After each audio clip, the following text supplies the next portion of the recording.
안녕하세요. DJ 라니입니다. 오늘의 사연 시작해 보겠습니다. 안녕하세요. 저는 27살에 32살인 남자와 결혼한 지 3년째 되는 평범한 주부였습니다. 제가 20대 때 결혼을 하기도 했었고 남편과 신혼을 즐기고 싶은 마음이 컸기에 아이를 빨리 낳아야지라는 생각이 없었는데 앞자리가 3이 되면서부터는 아이를 갖고 싶은 마음이 생기더라고요. 예전에는 제가 아이 낳는 것을 미루자는 입장이었지만 결혼한 지 3년이 지나니 제가 먼저 남편에게 아이를 갖자고 이야기했습니다. 남편은 결혼하고 나서부터 바로 아이를 갖고 싶어 했고 신혼 때도 얼른 아이를 낳자고 했었거든요.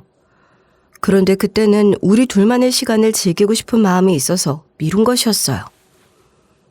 제가 아이를 낳기로 결정한 부분에 대해 남편이 너무 좋아할 줄 알았는데 예상한 것과는 다르게 아이를 더 천천히 낳자고 했습니다. 주변 사람들 보니 애 낳고 돈 많이 들어간다고 하더라고. 그러니 돈 더 모아서 애를 갖던가 하자. 그건 부모하기 나름이지.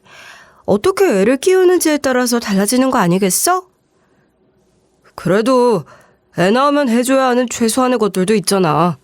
커가면서 다른 애들이 하는 거 보이면 해달라고 할 테고 그러니까 그냥 돈 좀 더 모아서 애를 낳는 게 나을 것 같아. 남편은 계속해서 저를 설득하려고 했고 아이는 저 혼자 갖고 싶다고 해서 만들 수 있는 문제는 아니었기에 남편과 계속 아이 갖는 부분에 대해서 논의하곤 했습니다. 그렇게 저희는 2년 정도 더 돈을 모은 후 아이를 갖기로 하게 되었죠. 대신 자연적으로 아이가 생기면 낳기로 했고 저는 내심 얼른 아이가 생겼으면 하는 마음이 들었어요. 그렇게 아이 계획을 결정한 지 얼마 지나지 않아 남편이 시어머니와 같이 자원봉사단체 활동을 하기 시작했습니다. 어머님이랑 같이 자원봉사단체 활동을 나간다고? 뭐 그렇게 됐어. 나도 이제 좋은 일을 좀 하며 살아야지. 저희 시어머니는 제가 결혼할 때부터 부모 지원 바라지 말라고 선을 그었던 분이셨거든요. 남편 역시 뭐 하나 나눠주는 걸 싫어하는 성격이라 친구도 거의 없었어요. 좀 치사반스 같은 남편이지만 한편으로는 그런 점이 안심되기도 했는데 왜냐면 워낙 욕심이 없고 친구한테 나눠주는 걸 싫어하는 성격이다 보니 잘생기고 반반한 얼굴이어도 헛짓거리를 하지 않을 거란 믿음이 있었거든요. 제가 결혼할 때도 사람들이 제 남편을 보고는 한마디씩 했었어요.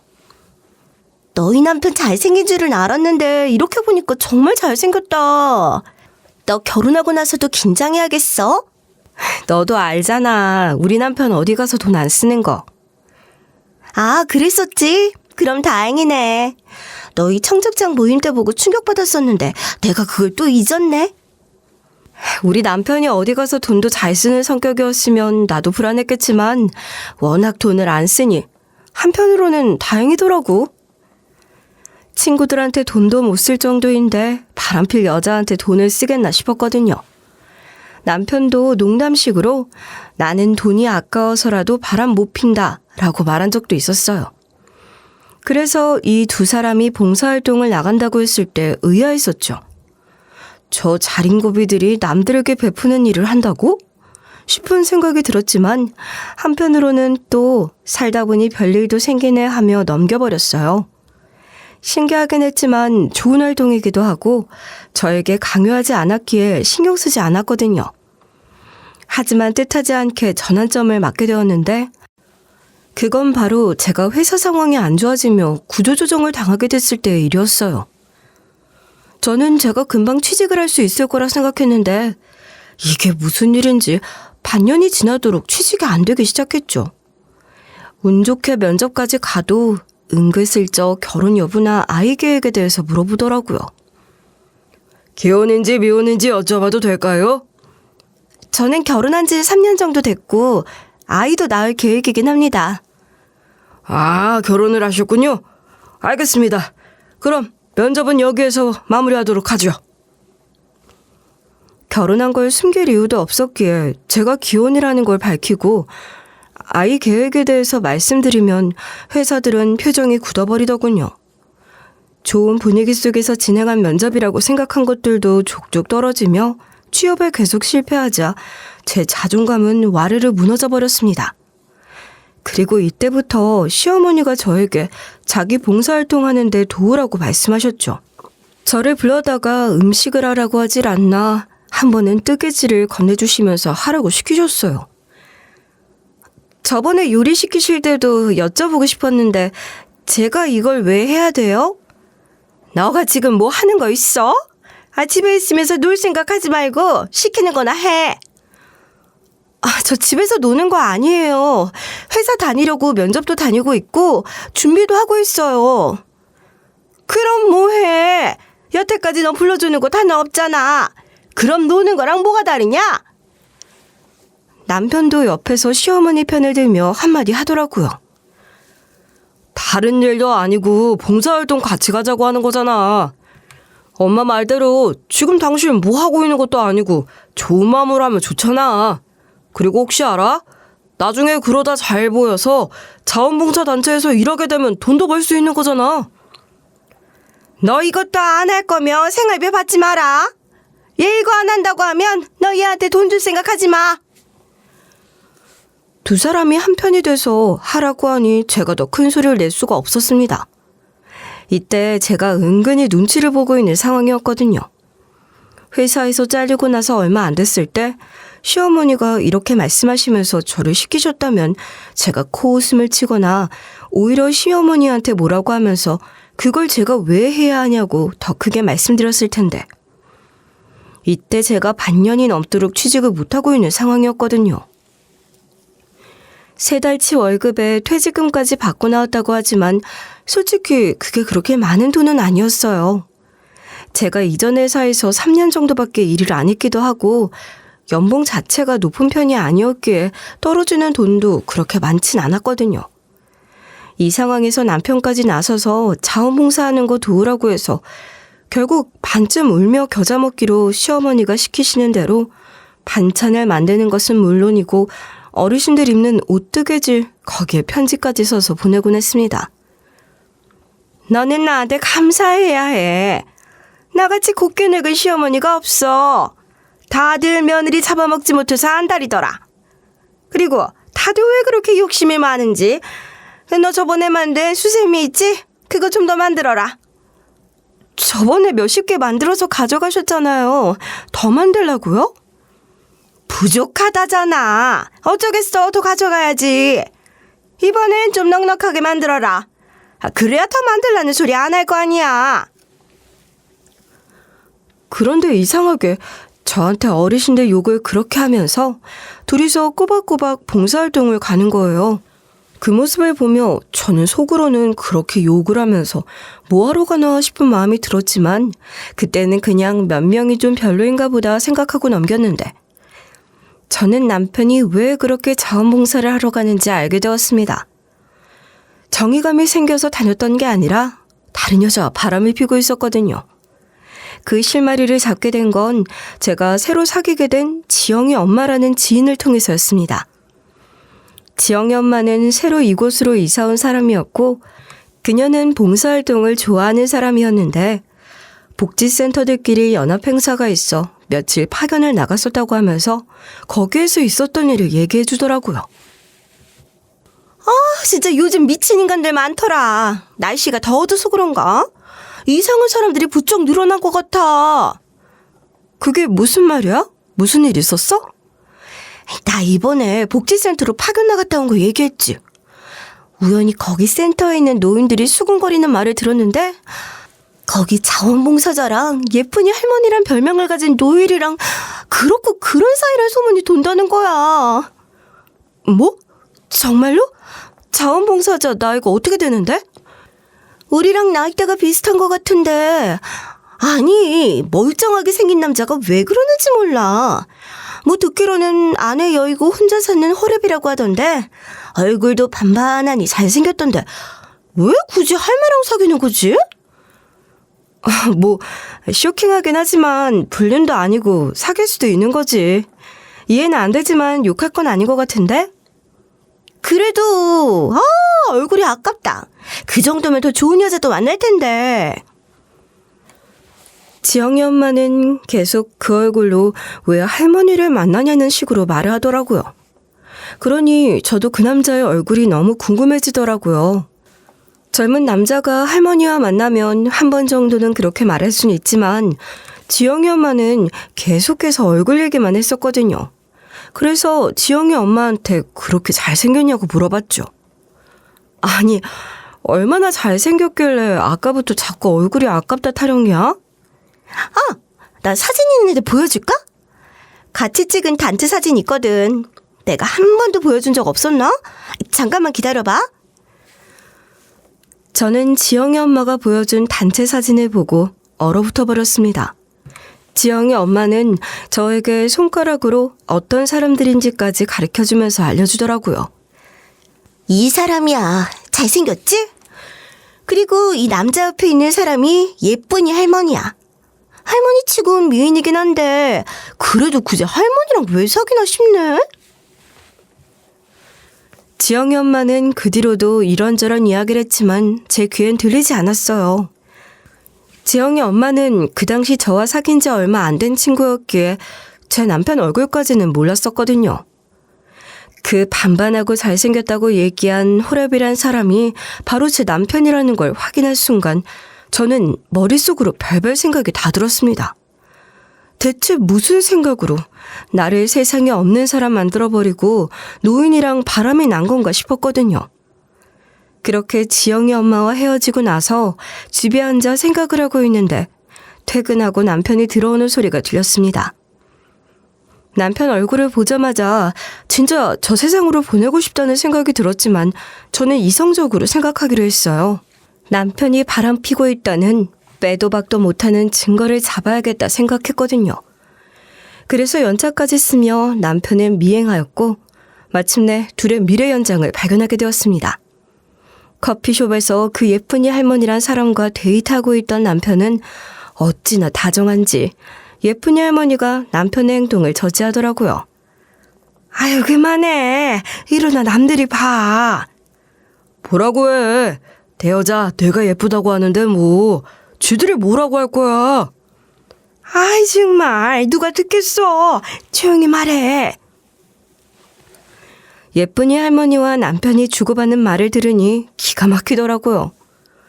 하지만 저는 증거를 잡으러 온 것이었기에 그 자리에서 사진만 찍고 남편에게 아는 척을 하지 못했습니다. 집으로 돌아와서 이걸 어떻게 해야 하나 싶었어요. 남편은 평상시처럼 퇴근하고 들어오는 척을 하는데 이제 증거도 잡았겠다. 저번처럼 가만히 있을 수가 없더군요. 그래서 남편에게 핸드폰을 집어던지며 소리를 꽥 질렀죠. 복지센터에 간 이유가 바람 피려고 한 거냐? 내 두 눈으로 직접 확인했으니까 발뺌할 생각하지 마. 제 말에 남편은 아니라고 잡아떼거나 잘못했다고 싹싹 빌 줄 알았어요. 그런데 남편은 태연하게 행동하더라고요. 뭐야? 어떻게 알았냐? 뭐? 어떻게 알았냐고? 그게 지금 나한테 할 말이야? 그럼 무슨 말을 더 해. 사실 나 연상 취향이거든. 이왕 이렇게 된 거 헤어지자. 안 그래도 너 같은 식충이 년이랑 살기 싫어서 조만간 말 꺼낼 거였어. 저는 그 말을 듣자마자 남편의 바람을 알게 된 순간부터 제 가슴 속에 떠올랐던 질문들을 남편에게 던졌습니다. 보란듯이 이혼하겠다는 태도에 그 질문은 거의 확신이 되었거든요. 너 계속 아이 문제에 대해 칼같이 굴었던 이유도 나랑 평생 살 생각이 없어서 그랬던 거지? 남편 놈은 제 질문에 대답할 생각이 없는 건지 할 말이 없는 건지 부정하지 않더라고요. 이때까지만 해도 차라리 애도 없으니 깔끔하게 이혼하면 되겠다 생각했어요. 그러니까 이혼하자고. 지금 서류 쓰러 갈래? 너나 나나 뭐 얼마나 살았다고 재산 분할할 게 있고 그러겠어. 애도 없으니 합의로 깔끔하게 하자. 미루면 서로 귀찮잖아.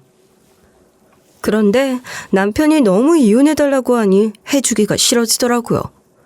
내가 이혼해주면 신나서 그 예쁜이 할머니란 사람이랑 붙어먹을 테고 제가 지금 남편을 괴롭힐 수 있는 방법은 이혼 안 해주고 버티는 것이라고 생각했어요. 그럼 그 할머니는 계속 상간녀로 남을 테니까요. 이혼하자고 말하는 남편에게 악을 지르며 싫다고 해버렸습니다. 이혼 못 해주겠는데? 내가 누구 좋으라고 이혼을 해줘? 뭐? 당신 후회하지 말고 좋게 좋게 이혼 접수해. 야, 내가 잘못했냐? 바람핀 놈이 어디다 대고 이래라 저래라야. 그렇게 나올 거란 말이지? 좋아! 어디 한번 해보자고! 제가 이혼 못 해준다고 하니 남편 놈은 비아냥거리며 말을 하고는 짐 싸고는 집을 나가버렸습니다. 뻔뻔한 남편의 작태에 저는 기가 막혔고 저것들을 가만둬서는 안 되겠다 생각했습니다. 일단 저는 저 남편이 죽고 못 사는 상간녀 년한테 상간소송을 걸기로 결심했고 제가 알고 있는 것이 없기에 남편을 따라다니며 모았던 증거를 가지고 일단 상간소송에 대해 알아보기 위해서 여기저기 상담을 다니기 시작했어요. 그렇게 상간녀 소송을 준비한다고 변호사 사무실을 들락거리거나 전화로 상담할 때도 남편은 집에 안 들어오고 있었죠. 참 타이밍도 기가 막힌 게 딱 저희 엄마 칠순잔치 며칠 전에 바람핀 걸 들켜버렸습니다. 그래서 저는 차라리 잘 됐다 생각했어요. 바람 펴가지고 파탄난 부부의 꼴로 칠순잔치를 가는 것도 웃기잖아요. 그 상황에서 하하호호 연기하면 그거야말로 연기 대상감이라고 생각했거든요. 남편이랑 껄끄러운 사이인 것을 들키는 것보다는 차라리 안 보이는 게 낫겠다 생각했기에 친정엄마의 칠순잔치날 혼자 가게 되었습니다. 장서방은 왜 같이 안 왔어? 아, 장서방 급하게 출장이 잡혀서 나 혼자 왔어요. 한 달이 건너인 사이보다는 딸 얼굴 보는 게 더 좋지 않아? 당연히 딸 얼굴 보는 게 좋지. 그래도 같이 왔으면 좋았을 텐데 장서방도 일하느라 힘들겠네. 친정엄마 연세도 있었기에 충격받으실까봐 남편이 다른 여자와 바람이 났고 이혼을 하려고 준비 중이란 사실을 아직은 말씀드리지 않으려고 했어요. 나중에 이혼을 하게 되더라도 다 되고 나서 말씀드리려고 했거든요. 그런데 그 순간 남편이 상간녀인 할머니를 데리고 저희 엄마 칠순잔치에 왔습니다. 저희 엄마는 남편을 보자마자 깜짝 놀라셨지만 그래도 사위 얼굴을 보니 좋으신지 웃으며 물어보셨습니다. 장서방, 출장 때문에 못 온다더니 일찍 도착한 거야? 아유, 우리 사위 얼굴 못 보는 줄 알았는데 이렇게 보니 너무 좋네. 그런데 옆에 그분은 누구야? 저희 엄마는 남편이 상간녀와 팔짱을 끼고 있어도 의아하게 바라볼 뿐 설마 남편이 따로 만나고 있는 상간녀라고는 의심하지 못하셨어요. 그게 당연할 수밖에 없죠. 딸인 저보다 훨씬 나이 많은 할머니랑 저짓거리를 하고 있는데 누가 남녀 사이일 거라 생각하겠어요. 저희 엄마가 이 사실을 알아서 충격받기 전에 빨리 저 남편 놈을 내보내자 싶어 저는 그 자리에서 벌떡 일어나 남편을 끄집어내려고 하는 순간 남편이 저희 엄마 앞에서 상간녀 손을 꼭 잡고는 선전포고를 하더라고요.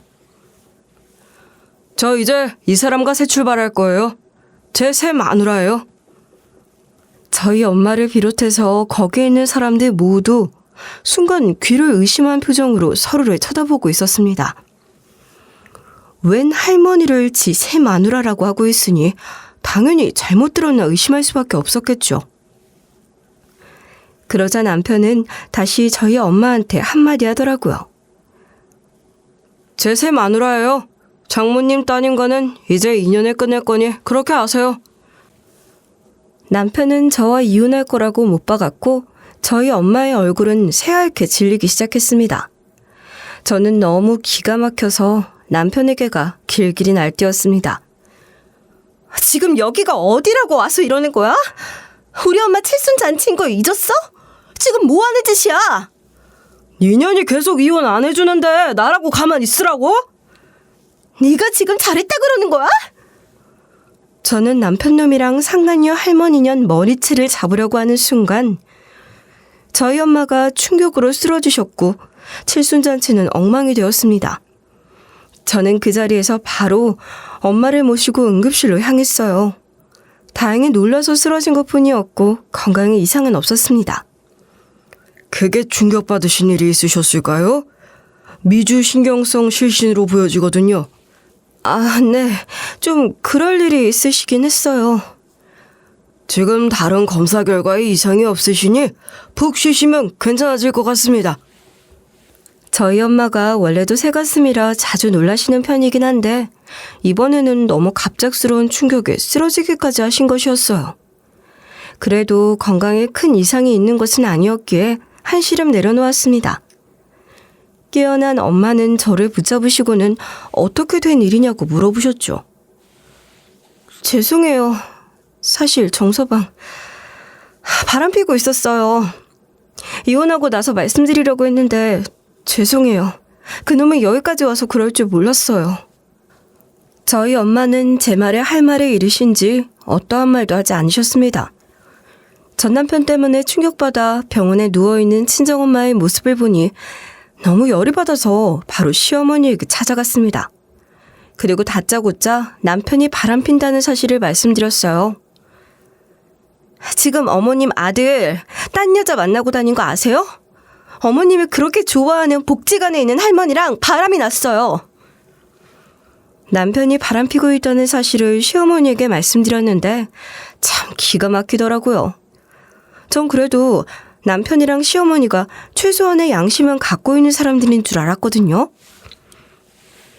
남편이 저한테 몰래 바람피다 들킨 거니 시댁까지는 아직 모르고 있을 거라 생각했고 저희 엄마처럼 시어머니도 적잖은 충격을 받을 거라 생각했어요. 제가 엄마한테 알리지 않은 것처럼 남편도 아직 시댁에는 말을 안 했을 거라 생각했는데 제 말을 들은 시어머니가 태연하게 반응하시더라고요. 놀랍게도 시어머니는 제 남편이 바람피고 있었던 사실을 알고 있었습니다. 어차피 애도 없는데 서로 인연이 아닌 것 같으니 괜히 질질 끌지 말고 빨리 정리해라. 우리 아들이 너한테 이혼하자고 했는데 네가 싫다고 했다며?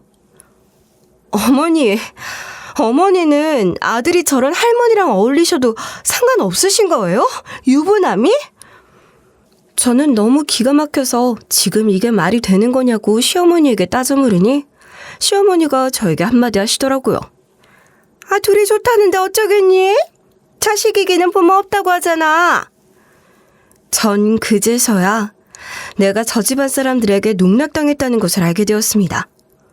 자식 이기는 부모가 없다곤 하지만 저에게 미안한 감정을 느껴야 하는 거 아닌가요? 어쩔 수 없지 않냐고 하는 모습을 보며 저는 이 집안을 그냥 둬서는 안 되겠다 생각했고 복수심에 불타기 시작했습니다. 그래서 상간녀 소송만 하는 게 아니라 남편이랑 시어머니도 조져놔야겠구나 싶었죠.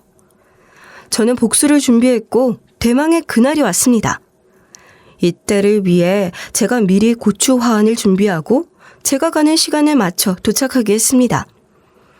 제가 도착한 장소는 남편과 시어머니가 가는 복지관 재단에서 진행하는 자원봉사 시상식을 위해 대관한 홀이었어요. 제가 복수를 꿈꾸며 이 년놈들을 어떻게 조질까 생각하고 있을 무렵 지영이 엄마에게 뜻하지 않게 남편 소식을 듣게 되었습니다. 내가 저번에 말한 할머니랑 사귄다는 호랩이 있잖아. 이번에 상 받는다더라고. 재단에서 꽤 크게 행사하는 것 같은데 한편으론 진짜 대단하다니까? 지영이 엄마가 한 말에 저는 솔깃해졌고 복지센터 홈페이지를 뒤져보니 일정이 올라와 있더라고요. 저는 그걸 본 순간 어떻게 이 년놈들을 조질지 머릿속에서 시나리오가 탁탁 나오기 시작했습니다. 대충 시간표도 올라와 있었기에 저는 일부러 시상식이 시작하고 진행되어지는 도중에 들어갔습니다. 그래야 많은 분들이 단상 보느라 집중해서 저를 보지 않을 테니까요. 그렇게 들어갔어도 몇몇 사람들은 제 고추 화환을 경악한 눈으로 쳐다보더라고요. 그러나 맨 앞좌석에 있던 남편과 시어머니는 제 존재를 눈치채지 못했습니다. 어느새 남편이랑 시어머니가 상을 받는 순서가 왔고 그 자리에서 일어나더라고요. 저도 재빨리 앞쪽으로 이동하기 시작했죠. 남편과 시어머니가 단상에 올라가서 마이크를 잡으려고 하는 순간 제가 단상에 달려가 마이크를 뺏어버렸습니다. 안녕하세요. 제가 이놈 와이프 되는 사람이고 이 센터에서 예쁜이 할머니란 별명을 가진 여자랑 바람이 났다고 하는데 다들 알고 계셨어요? 제 한마디에 단상 밑에 앉아있던 예쁜이 할머니 표정이 정말 가관이었습니다. 자원봉사자인 제 남편과 예쁜이 할머니가 만난다는 사실에 대해서 대부분 아는 듯 했지만 제 남편이 사실은 아내를 먼저 보낸 게 아니라 멀쩡히 살아있는 와이프를 없다고 한 사실을 알고 있는 사람은 없었을 테니까요.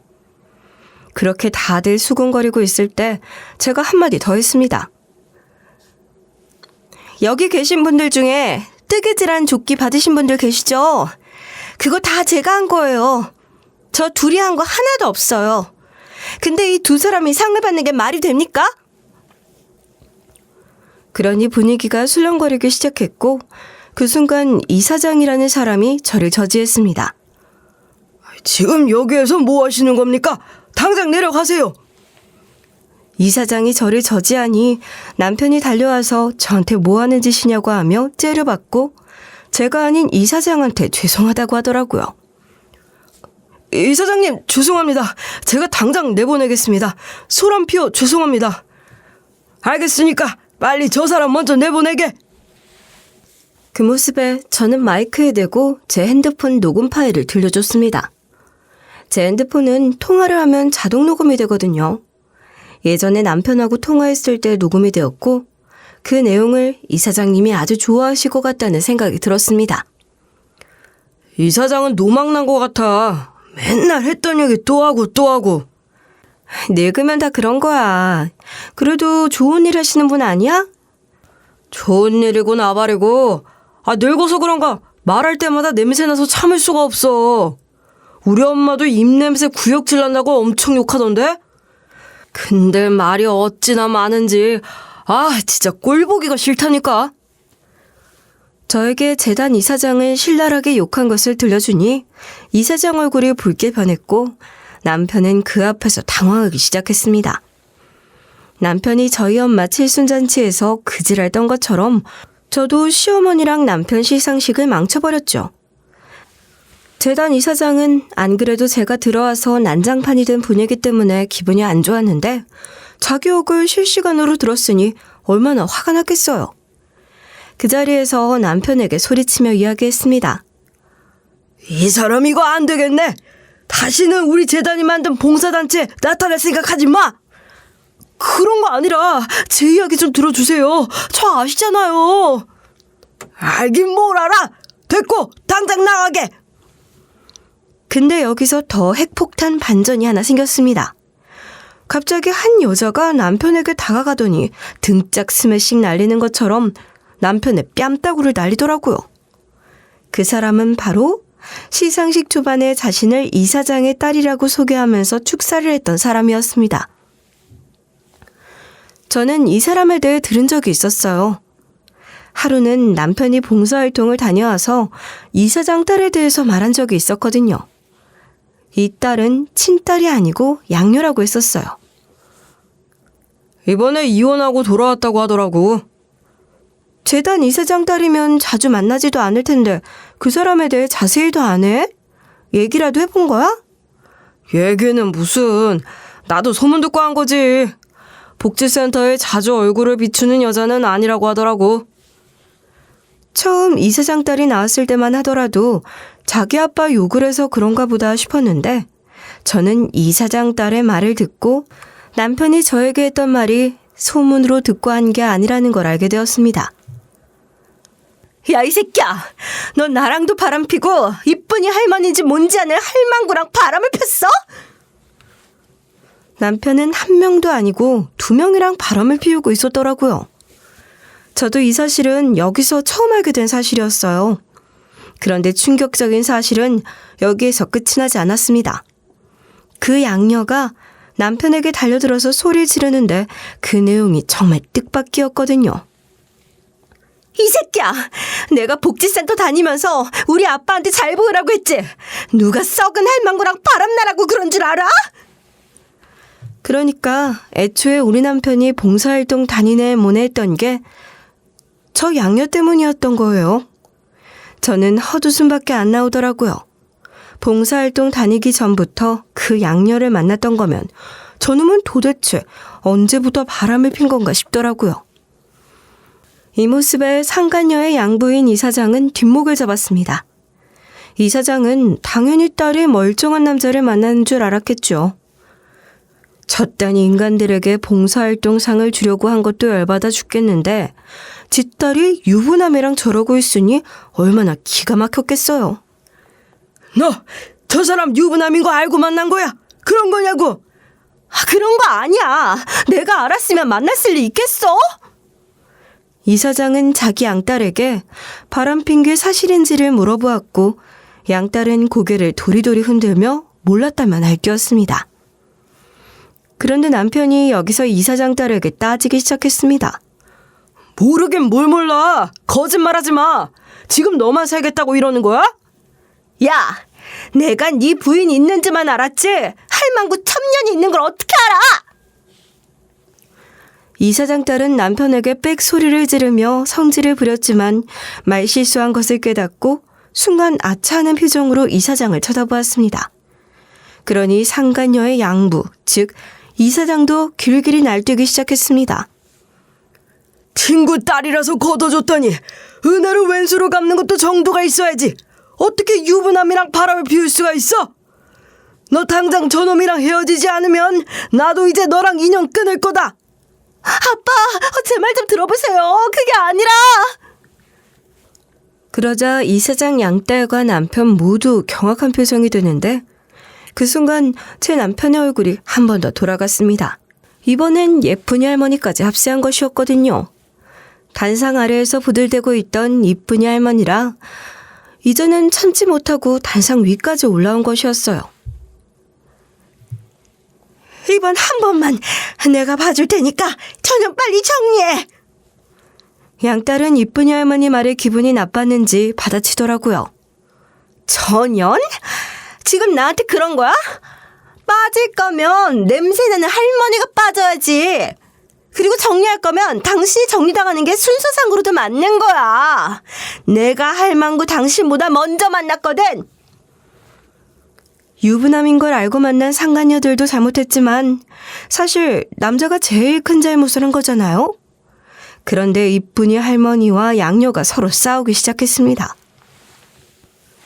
그 모습을 보는데 첩이 첩지라는 꼴 못 본다고 한 게 딱 들어맞더라고요. 둘이서는 서로가 먼저 만났다며 다투기 시작했고 그 모습이 얼마나 재밌었는데 시상식을 할 때는 꾸벅꾸벅 조는 분들도 계셨었는데 제가 마이크를 잡은 순간부터는 조는 사람이 한 명도 안 계셨거든요. 양녀와 이쁜이 할머니가 머리채를 잡고 싸울 때는 다들 한마디씩 거들 정도였어요. 이 지경이 되니 시어머니는 허망한 얼굴로 지금 상황이 믿기지 않는 듯이 보고 있었고 양녀와 이쁜이 할머니가 싸우는 틈을 타 남편은 나에게 와서 따지더라고요. 지금 당신이 무슨 짓을 한 건 줄이나 알아? 지금 이거 어떡할 거야? 당신이 빨리 이 상황 수습해. 내가 이 상황을 왜 수습해? 너 바람필 때 나한테 허락이나 받고 폈냐? 네가 지금 여기까지 와서 난리를 치는 바람에 이렇게 된 거잖아. 너도 이혼 안 해준다고 우리 엄마 칠순 잔치까지 찾아와서 난리친 거 기억 안 나? 나도 똑같이 해준 건데 뭐가 문젠데? 우리 엄마는 쓰러지셔서 병원까지 갔는데 여기 누구 하나 쓰러진 사람 있어? 아, 그리고 두 분 다 먼저 만났다고 싸우시는데 어차피 저한테는 두 사람 다 상간녀거든요? 서로 싸우지 말고 상간녀 소송당할 준비나 하세요. 제 한마디에 양녀와 이쁜이 할머니는 싸움을 멈추고 사색이 된 얼굴로 저를 쳐다봤습니다. 이사장 양녀는 이쁜이 할머니 머리채를 잡고 있던 손을 풀고는 저에게 달려와서 빌기 시작했습니다. 잘못했어요. 저 사람이 저한테 이혼 중이라고 해서 만난 거였어요. 멀쩡하게 와이프랑 살고 있는 줄 알았으면 만나지도 않았을 거예요. 제발 한 번만 봐주세요. 다시는 안 만날게요. 저딴 놈을 제가 왜 또 만나겠어요. 너 지금 상간녀 소송 때문에 나 버리는 거야? 야, 네가 뭐 볼 게 있다고 내가 상간녀 소송까지 당하면서 데리고 있어야 하는 건데? 너가 이렇게 더러운 놈인 줄 알았으면 애초에 만나지도 않았어. 네가 먼저 이혼하고 너한테 오라고 했잖아. 근데 이제 와서 나를 버린다고? 나 사랑한다며!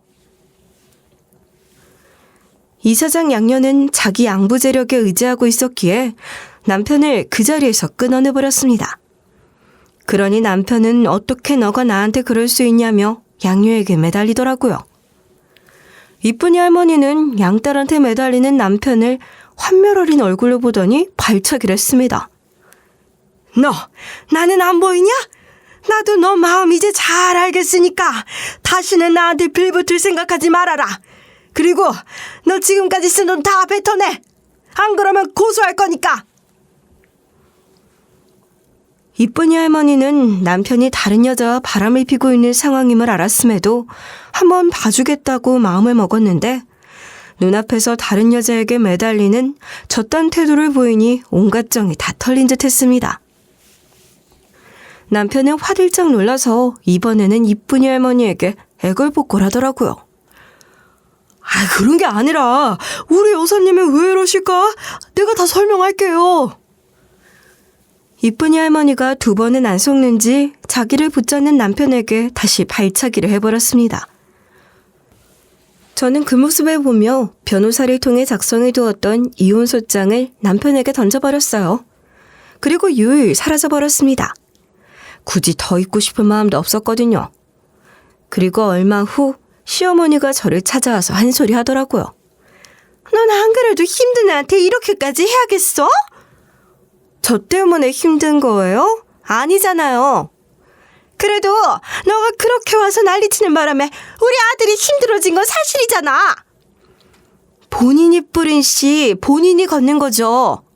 바람 피고 다닌 주제에 마음 편하려고 한 건 욕심 아니에요? 알겠으니까 이혼 소송만 좀 미뤄다오. 안 그래도 다른 소송도 들어와서 정신없는데 그 정도는 너가 기다려줄 수 있는 거잖아. 제 이혼 소송 말고 다른 소송이 들어왔다고 하며 저에게 이혼 소송을 미뤄달라는 시어머니의 말에 무슨 소송인가 싶었어요. 그래서 시어머니에게 대놓고 물어봤어요. 무슨 소송이 들어왔는데요? 남편한테 무슨 소송이 더 들어올 게 있어요? 그 이쁜이 할머니도 서방이 있는데 유부남 만난 거래요? 그게 아니라 우리 아들을 그 여자가 혼인빙자 사기죄로 고소를 해버렸더라. 참나, 둘이 좋아서 만나놓고 고소를 하는 게 말이 돼? 늙었으면 마음씨라도 고와야지. 그러니까 우리 아들이 지를 안 만나는 건데. 그러고 보니 그때 이쁜이 할머니가 남편에게 고소하네 뭐하네 했던 말이 생각나더라고요. 남편은 반반한 얼굴을 앞세워 할머니와 재혼을 하겠다는 당근을 흔들면서 할머니 재산을 야금야금 빼오고 있었더라고요.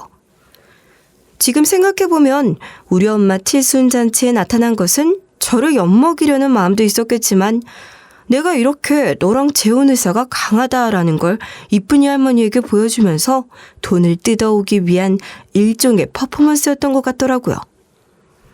남편은 혼인 빙자 사기 소송은 물론이고 저와 이혼 소송을 하면서 재산 일부를 떼어줘야 하니 돈이 남아나는 게 있겠어요?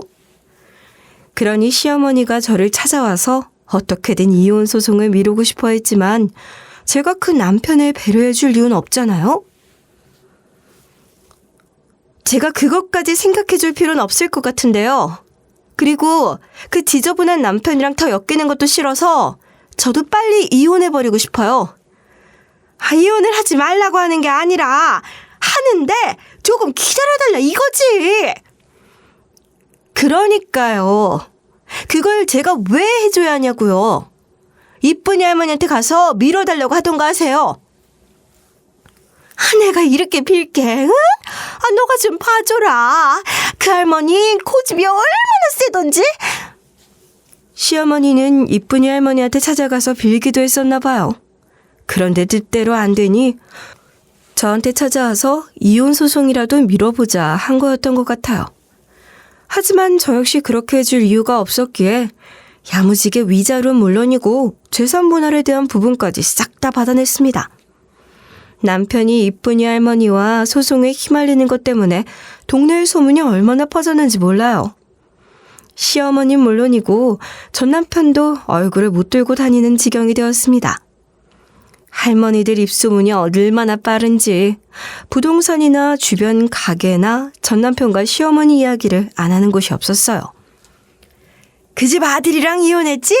아이 저번에 누가 이혼한다고 말하고 다니길래 물어보는 거야. 당연히 이혼해야죠. 그 꼴을 보고 어떻게 살아요? 상간녀가 하나도 아니고 둘이나 있잖아요. 심지어 한 명은 할머니라는 거 들으셨죠?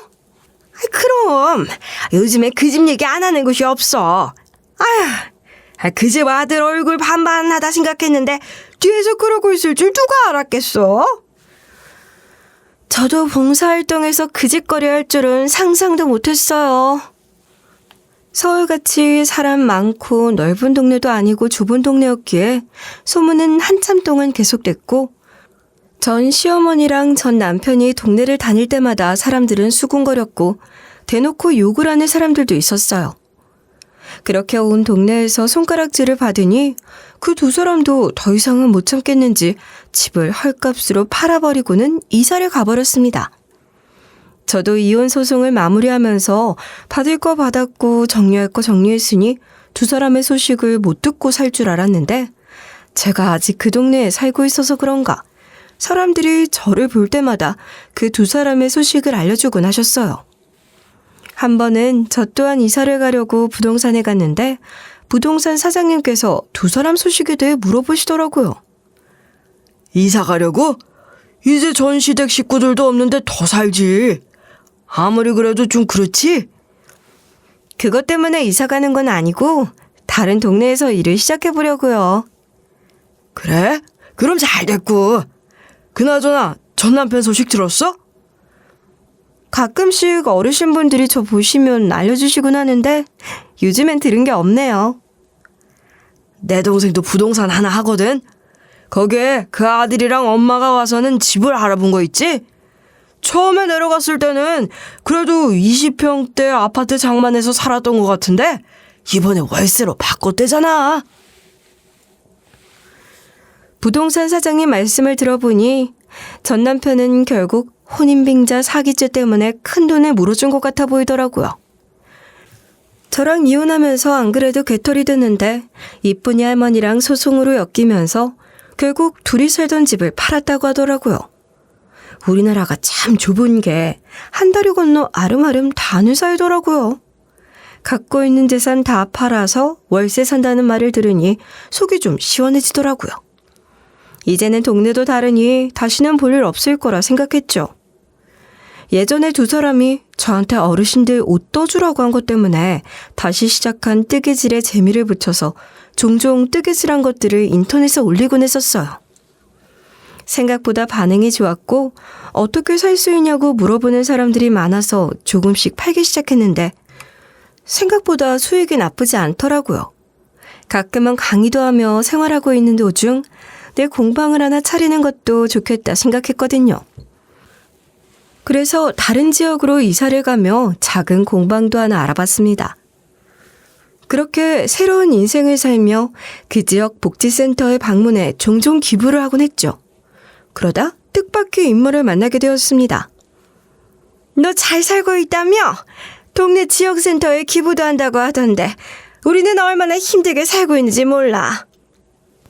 제가 전 남편 소식을 아는 사람 통해 듣고 있었던 것처럼 전 시댁 사람들도 겹지인들을 통해 제 소식을 듣고 있었던 것 같더라고요. 하루는 제가 아는 공방으로 찾아왔는데 얼마나 거짓골이던지 처음엔 알아보지도 못했어요. 목소리를 들어보니 누군지 단번에 알게 되었죠. 그래서요? 그게 저랑 무슨 상관이라고 이렇게 찾아오신 거예요? 우리는 빚 갚는데 허덕거리며 살고 있는데 불쌍하지도 않냐? 시간도 어느 정도 지났고 너도 우리 어떻게 됐는지 들었을 거 아니야. 그러니 잘된 너가 좀 도와줘. 그래? 알겠어. 잠깐 기다려봐. 저한테 맡겨놓은 돈을 찾아온 것처럼 도와달라고 하더라고요. 그래서 제가 그 두 사람에게 기다리라고 하고는 공방 안으로 들어가 굵은 소금 한 줌을 갖고 나왔습니다. 이번에 복지센터에 기부를 하고 나오는데 할머니 한 분이 너무 고맙다며 굵은 소금을 잔뜩 챙겨주셨거든요. 저녁에 집으로 가져가야지 싶었는데 이 두 사람이 찾아온 거였죠. 더러운 것 쫓을 때는 굵은 소금만 한 게 없잖아요. 그래서 굵은 소금 한 줌을 갖고 나오는데 그 두 사람은 제가 도와줄 거라고 생각했는지 얼굴에 화색이 가득했습니다. 그 순간 저는 그 두 사람 얼굴에 소금을 뿌리고는 내쫓아버렸죠. 당장 나가. 여기가 어디라고 찾아와선 불쌍한 척이야. 그리고 네 여쁜 네가 받는 거야. 제가 이렇게까지 할 거라고는 생각 못했던 것 같아요. 좋게 헤어졌으면 모르겠는데 그것도 아니잖아요. 제 소식을 듣고 있어도 사람이라면 못 찾아오는 게 당연한 거 아닌가요? 질질 힘들다고 하면서 불쌍한 척을 하는데 어이가 없었고 나중에는 그 두 사람에게 뿌린 굵은 소금이 아깝더라고요. 다음번에 찾아오면 찬물을 들이부어야지 생각했는데 그 뒤론 찾아오지 않았습니다. 저는 친정엄마가 사는 곳 근처에 살면서 틈틈이 엄마를 만나 시간을 보내고 있습니다. 엄마, 이번에 부산으로 여행 갈까? 요즘 날씨가 부산 여행하기 좋다고 하더라고. 아이, 무슨 부산까지 가. 그냥 가까운 곳 가면 되는 거지. 너 힘들어. 엄마랑 같이 여행 가는데 뭐가 힘들어. 그리고 요즘에는 기차도 잘 되어 있어서 부산도 금방 갈 수 있어. 엄마 바다 좋아하잖아. 너 요즘 바쁘다면서 여행 갈 시간은 있는 거야? 그럼 당연하지. 내가 엄마랑 여행 가려고 얼마나 열심히 돈 벌었는데. 늦었지만 이제라도 내가 엄마한테 효도하면서 살게. 칠순잔치를 저 때문에 망쳐드린 것 같아 너무 죄송스러운 마음이었지만 저희 엄마는 그래도 딸의 행복이 우선이라고 하시며 잘 해결돼서 다행이라고 하셨어요. 한동안은 저랑 같이 그 두 사람을 욕하기도 했었는데 그럴수록 저희 입만 아프더라고요. 그래서 이제 저희 둘 다 그때의 일은 잊고 행복한 시간을 보내려고 합니다. 전 남편은 본인이 싼 똥 치우느라 한동안 여자 만날 시간은 물론이고 잠잘 시간도 없어 보이더라고요. 남의 눈에 눈물 나게 하면 자기 눈에는 피눈물 난다는 사실을 이번 기회에 잘 깨달았으면 좋겠네요. 제 사연은 여기에서 마무리하도록 하겠습니다. 들어주신 분들께 감사하다는 말씀 드리고 싶네요. 감사합니다.